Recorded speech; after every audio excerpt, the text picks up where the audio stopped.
Death is transition, time at the door of eternity.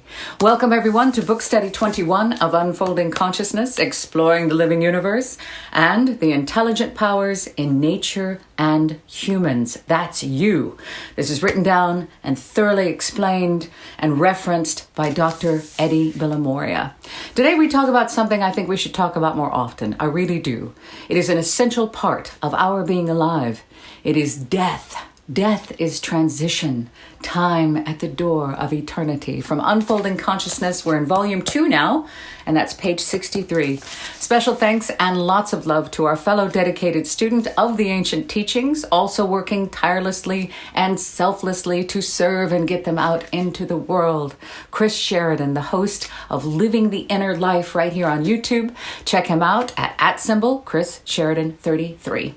Now, the most important thing about the perennial philosophy, the ancient wisdom, is that we practice it in every aspect of our daily life, and we work to become it. This is where the real work takes place. When things are difficult, we're learning. When things are good, it is a period of rest, and the cycle never stops. Everything is cyclical.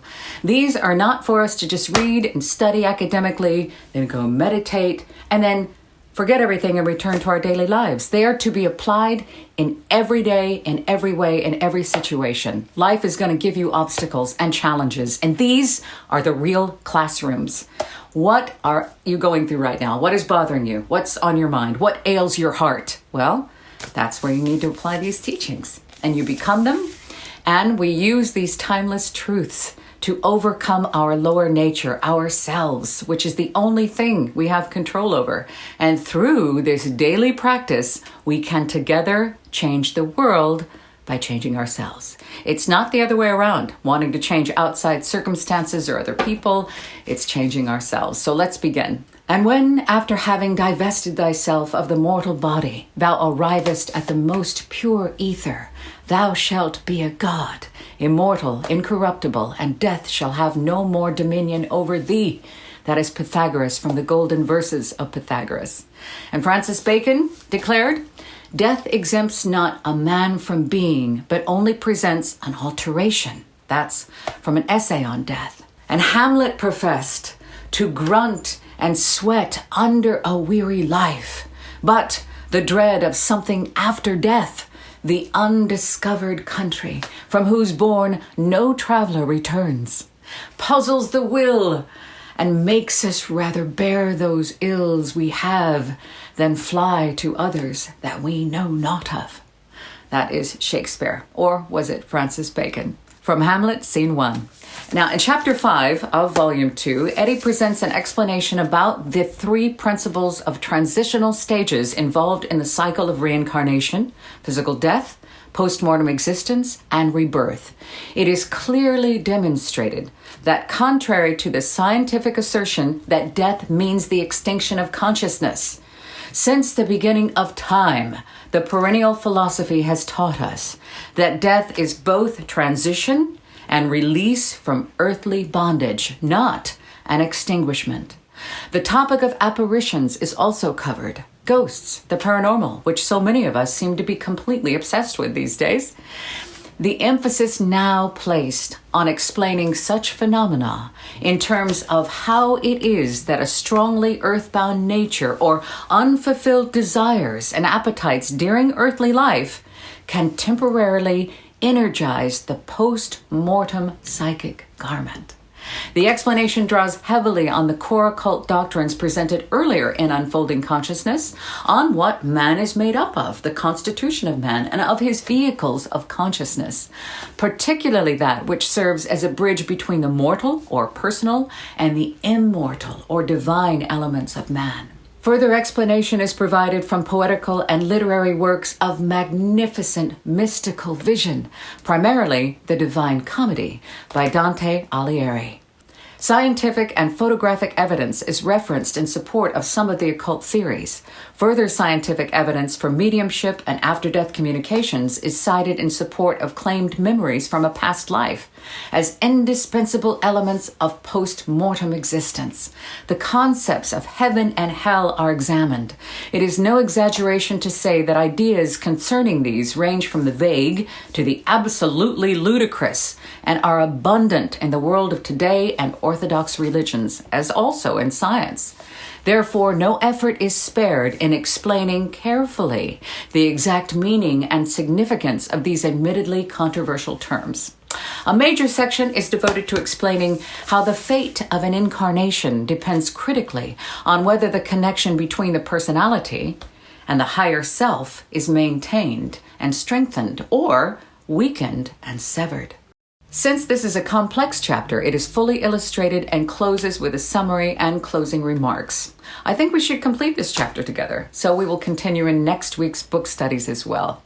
The key words for today are death, post-mortem states, transitions, purgatory, paradise, inferno, apparitions, immortality, time, rebirth, cultural intimations, scientific evidence, Dante Alighieri, and our post-it study notes, which are always on the sides of the pages as guides for today, are: what exactly is death? Who or what dies? Life holds the secret of death. Death represents a phase change of consciousness. The first life review. The grossest regions, the lowest regions of Kamaloka, which is the place of desires after death, more on this later, blend gradually into the highest regions of Avicii, which is hell, for lack of a better word. It is the opposite of Devachan, or what the Western world calls heaven. And the highest regions of Kamaloka blend gradually into the lowest realms of Devachan, again, heaven. Deva meaning gods, and that's from Sanskrit, and Shan, or Chan, Tibetan, meaning possessing or having. So Devachan means the dwelling of the gods. The principal role of the Kamaloka, this place of desire, is purification. So let's go. This chapter presents an overview of the principal stages and associated states of consciousness of man after physical death, and the processes that drive him towards rebirth.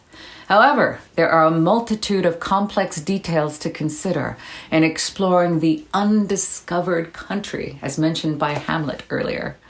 We really have to focus our attention on the key features of the post-mortem and reincarnation process, drawing upon the occult teachings in order to highlight the fact that consciousness is absolutely everywhere. It cannot be extinguished. It's everywhere, everywhere.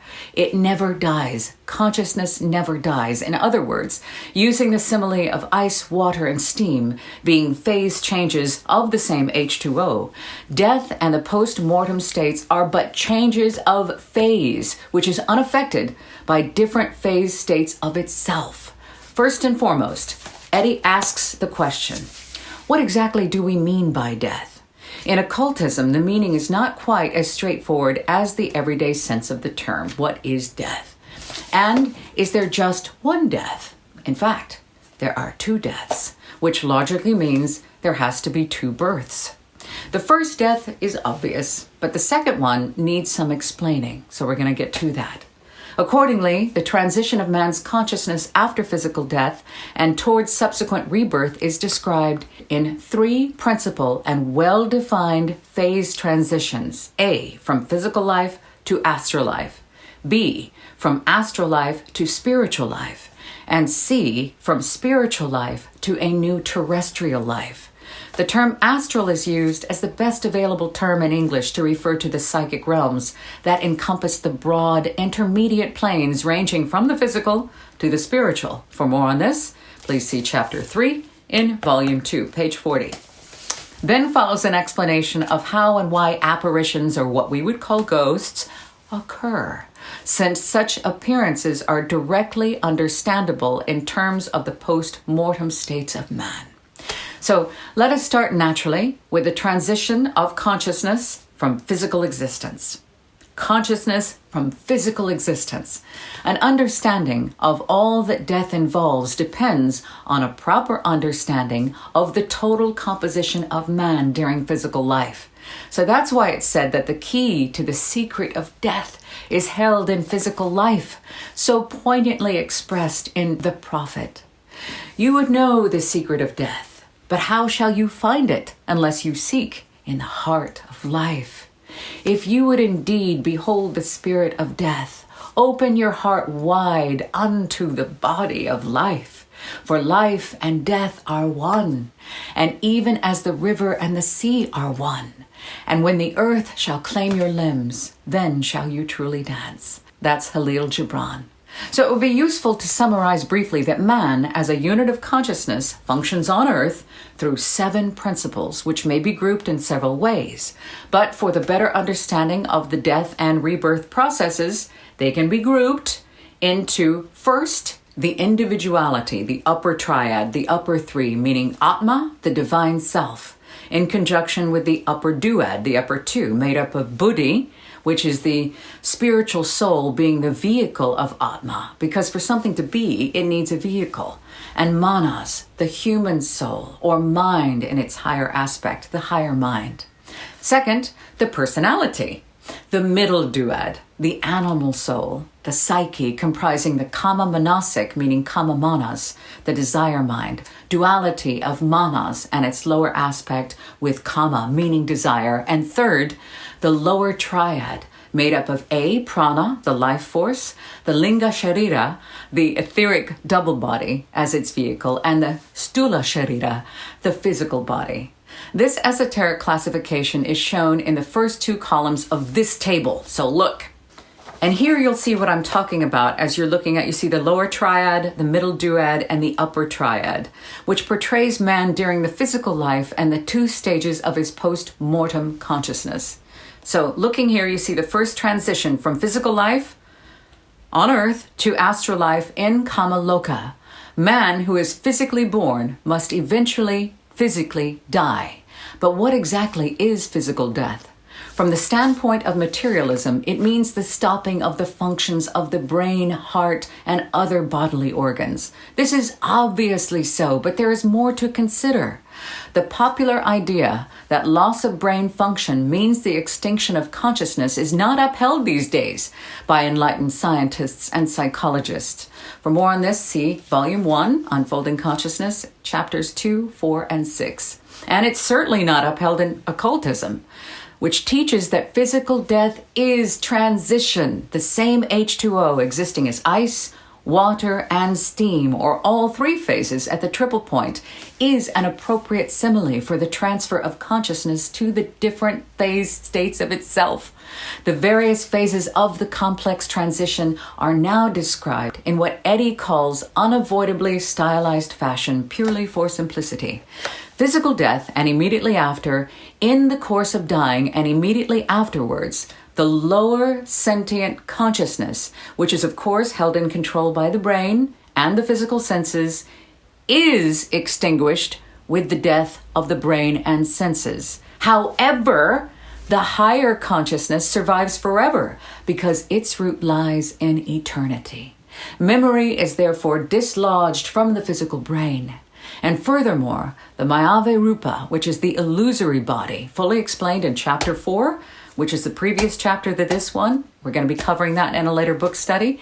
This may appear to loved ones as a materialization of the newly departed person during this early transition stage. A typical example will be given shortly, but you can also refer to the general outline given in the previous Chapter 4 in Book 2. Post-mortem consciousness in Kamaloka, physical death, signifies the loss of the lower triad. Let's take a look at this again. See, to the right of the dotted line, the physical body is the lower triad, the etheric body, the physical body, and the life principle. The physical body is the lowest vehicle of a man's higher or non-physical 6 principles during earthly life. So the Kamarupa, the desire body, now becomes the lowest vehicle of the same man's higher 3 principles after physical death. Take a look over here in the middle column, the second column. Soon after physical death, a review of the past life occurs in kama loka. Again, kama means desire and loka means place, the place of desires. HPB called it limbo, also known as Amenti in Egyptian mythology, a non-physical region governed by Osiris, the god of the dead, Hades in Greek mythology, and purgatory in Christian theology. All of these terms signify the realm of the dead, or rather, a graded, intermediate state of consciousness after physical death, in which the soul must undergo purification so as to achieve the holiness necessary to enjoy the state, or rather, consciousness of heaven. Now, this second photo is figure from volume 1 on page 67. This shows a depiction of Purgatorio, or purgatory, based on paintings inspired by Dante's immortal poem, The Divine Comedy, by the Italian artist of the Florentine school, Sandro Botticelli. So needless to say, this depiction of purgatory and paradise and hell later are purely allegorical. Listen, they're allegories referring to states of consciousness and not to material locations on earth or anywhere else. The numerous correspondences between Dante's epic poem and the ancient wisdom are shown and illuminated in Dante Introducing the Divine Comedy, which is an article written by Eddie for the August 2010 edition of the Theosophist, which is a monthly journal for the Theosophical Society in Adyar, India. Now, taking a look at this, purgatory may be likened to a school examination room. Those who miss the mark are demoted and disciplined by more hard study, and those who pass move upwards to the next higher class, and possibly also receive their prize on the annual speech day. Eddie throws in there. Botticelli's depiction shows various terraces, each corresponding to a particular characteristic, which is state of consciousness, of the inhabiting entity. It is always the case that the punishment fits the crime, the offense. So fittingly, the proud are forced to bend double under the weight of heavy boulders. The gluttons have to chase in vain around a tree laden with delicious fruit. And it must be stressed that the life review is not in any way concerned with the personal details of the former life. That does not matter. But it is concerned solely with the spiritual content in order that those spiritual elements can be distilled and assimilated into the higher self. Furthermore, it is important to distinguish between what may be termed panoramic memory and the more profound life review when the event is experienced from many angles, which includes, and you've heard about these significantly, the inside-out experience of being on the receiving end of causes enacted during life. For example, a person who deliberately causes hurt or harm to a loved one during life will experience the effects of that hurt upon himself. The principle of the golden rule of treating others as we would wish for ourselves to be treated is a maxim found in practically all religions and cultures. For example, in the Bible, do unto others as you'd have done to you. This is not just a suggestion, this is a real fact. It's therefore an unavoidable universal law. With the ending of this life review and its subsequent striking of the keynote for the next incarnation, unconsciousness supervenes, and not in the sense of extinction of consciousness, but more like the state of deep, dreamless sleep. We will continue this subject. I think it's important. I do, and I'm so grateful that you stuck around till this part of it. I'm trying to figure out how to get the graphs up, and hopefully we might be having Eddie on here with us if we can do some live studies. We're just learning and growing as we go. Your comments and questions are always appreciated. Let me know if you want to cover some particular subject. Remember, this is a daunting 4-volume set, 1,300 pages, available right now only in hardback, but we are working on the ebook versions. There will be an audio version. There's going to be study guides and condensed versions. There's much more to come. But the reason I do these every Sunday is because I believe in what is in this book. If this can get out into the world and inspire others as it has me, the application of these teachings, and this is a collection of them. They exist on the internet. Eddie has explained and cross-referenced and referenced them here. This is a fantastic collection, one of the most important collections, I believe, of them, but they have been around since the beginning of time, and the application of them in my life has changed my life, so much so that I feel, share them. I don't know what else to do, but as a former broadcaster, I wish to share these teachings so they are free and available to all. If you'd like to get a copy of the book for your library, you can get a 20% off discount by typing in UC Book Study at the Shepherd Walwyn website. So you can get a copy of these if you wish, but it's not about the sale of the book. Eddie has a full-time job. He's an engineer. He's helped to design the London Underground. This is a labor of love, and so are these book studies. So I appreciate you. I love you, and I look forward to next Sunday. We will continue. Death is a transition. To me, it's a graduation. That's it. We continue. We don't end here. I love you. I'll see you next week.